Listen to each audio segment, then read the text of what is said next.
savions pas de quelle façon il tomberait, mais nous savions qu'il tomberait.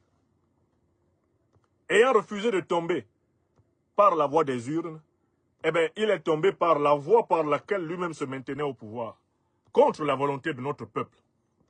Alors, que le peuple bissau-guinéen soit uni autour de son armée, et que le peuple bissau-guinéen appelle l'armée à marcher sur la voie de la révolution africaine. Appelle le peuple bissau-guinéen, appelle l'armée bissau-guinéenne à marcher dans la voie de la révolution africaine.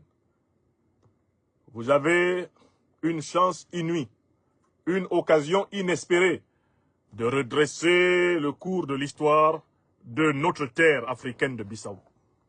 Vous avez des modèles dans la sous-région qui ont déjà fait la preuve de leur résilience, de leur vision, de leur courage.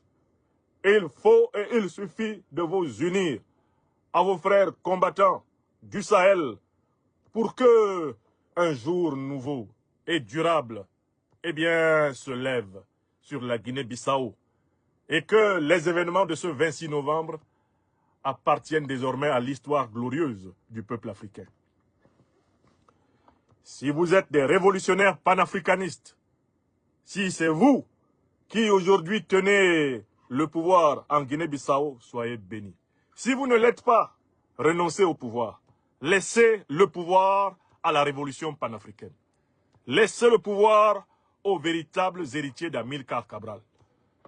Notre espoir, c'est que ce soit ceux-là qui maintenant tiennent Bissau. Et à travers les gestes que vous allez poser, à compter de ce 26 novembre, nous allons bien sûr diagnostiquer la nature de la révolution. Je conclus une fois de plus en disant, Embalo a tenté de tromper l'opinion parce qu'il avait caché un téléphone. Il avait emballé un téléphone dans les parties obscures de son corps. Il a réussi à communiquer avec la presse france-africaine en simulant un besoin naturel, ce qui est quand même un comportement indigne d'un général. En simulant un besoin naturel et en utilisant le bruit de la chasse d'eau pour couvrir le bruit de sa voix, Embalo, lui aussi, a lancé son alerte « Make noise, make noise, make noise ». Cette fois-ci, il a lancé son « Make noise » à Paris.